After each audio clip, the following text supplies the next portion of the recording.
After building 3 levels, adding level transitions, and finally getting the death and restart system working, the core of my game was basically there. The player to move, complete levels, die, restart, and progress through the world. But there was one thing that kept bothering me every time I opened the game. It didn't feel like a complete game yet, because whenever I launched it, the game would just instantly throw me into the first level. There was no introduction, no menu, no feeling that I was actually opening a finished game.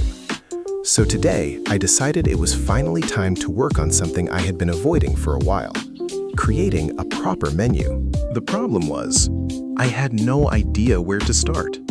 Unlike making levels or adding mechanics, creating a menu was something completely new for me. So I started looking for tutorials and guides online. But most of the videos I found were either really long or went into systems that felt much bigger and more complicated than what I needed.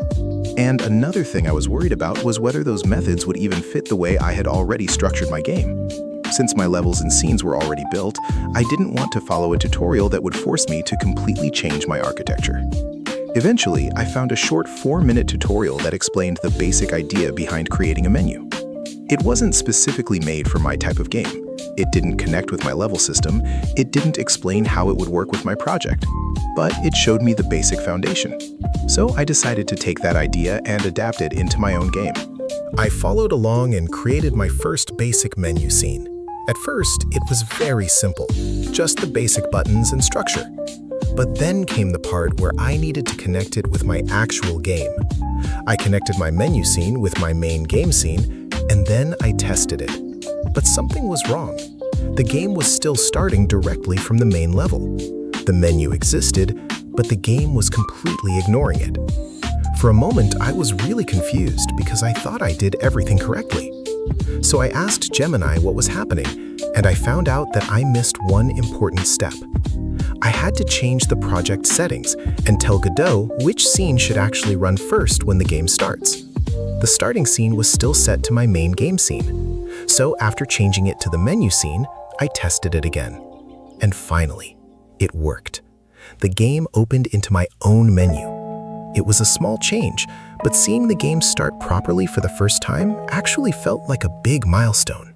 After getting the functionality working, I moved on to the part I was more excited about: the design. There weren't really any tutorials showing exactly how I wanted my menu to look, so instead of following a guide, I used AI as a helper. I explained what kind of game I was making, what style I wanted, and what I was trying to achieve. Then I followed the suggestions and adjusted everything inside Godot. I started changing the default look completely. I changed the fonts, removed the basic background, adjusted the colors, changed how the buttons looked normally, and also added effects for when the player hovers their mouse over them. I also did the same thing for the exit button. Slowly, it started feeling less like a default Godot menu and more like it actually belonged inside my game. After working on the menu for a while, I decided to test everything. I launched the game, entered the level, played around, and then I realized something.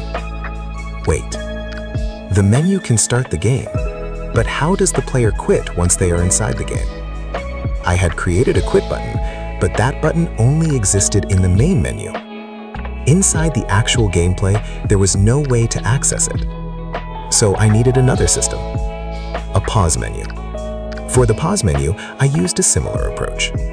I created a new menu that appears when the player presses the escape key.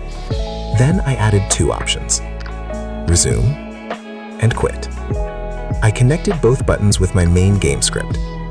Now when I press escape, the game pauses and the player gets proper options. I also added a little joke in the quit button text.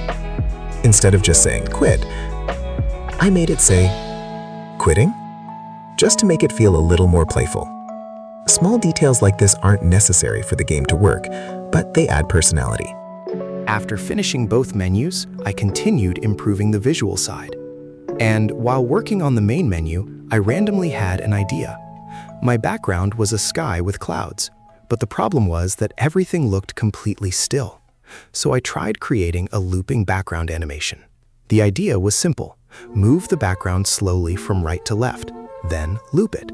This creates the illusion that the clouds are actually moving. And surprisingly, it worked really well. It made the menu instantly feel more alive.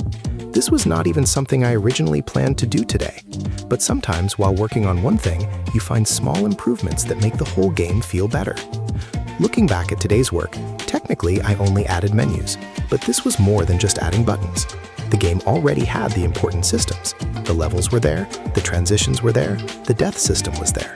But adding a proper menu and pause system made it feel much closer to an actual finished game. I also learned something important today.